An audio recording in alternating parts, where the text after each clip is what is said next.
thinking about that exec team and leadership team, once a company's got to a certain stage where you've still got the founders, but you've started to divide out those functions, how do you assemble a balanced leadership team? What are the skills or styles that you're looking for?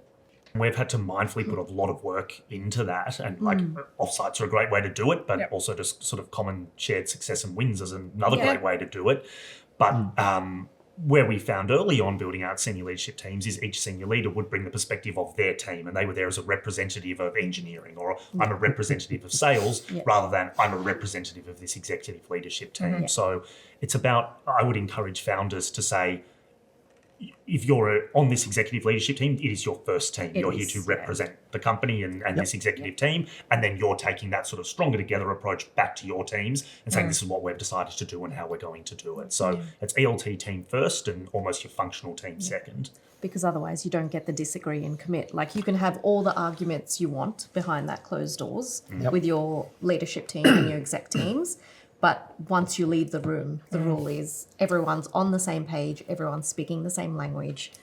It is the same things that you're speaking to your teams about, because otherwise that's where you get the rumour mills, you get the dissonance, the dysfunction, everything starts breaking down because your core team isn't aligned. You can't have your senior leadership team or your executive leadership team going back to their team and saying, oh, the deadline is December 4th. I actually said that it shouldn't be that, because that creates division and silos and segregation. Oh my God, do you remember what the founder said? But leadership teams, we forget again, even across different time zones, don't get to spend a huge amount of time together. So making sure that those leadership team meetings are productive. How do you do that then? What sort of practices or processes do you put in place to do that?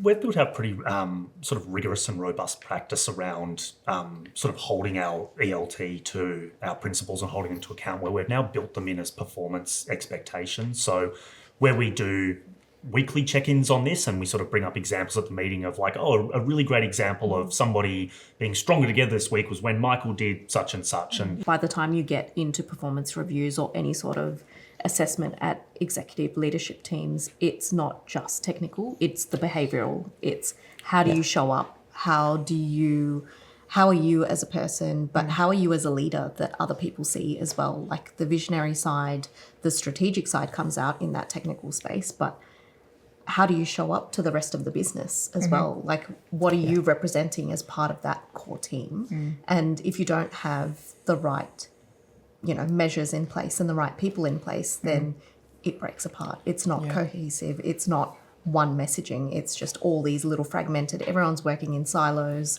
and nothing really, like, everyone's just doing their own directional things.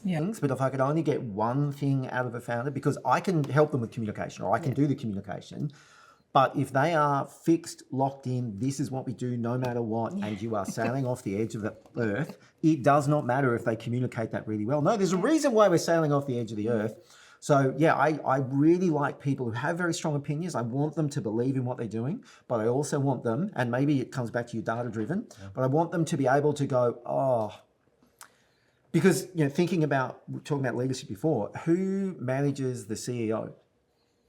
Who performance manages the seniors? Now, often you get to founder. So you get to a board, right? But what kind of board do you have? Is it an activist board that just wants you to do things and grow and happen? They're not going to pull the CEO or founder back. They're going to let them fly free and incentivize them to do more. So how do we actually get to the founder or CEO, whatever they call themselves, and manage them to help them grow and change? And for mine, if you can let go of something you thought you knew because you learned something else and pivot.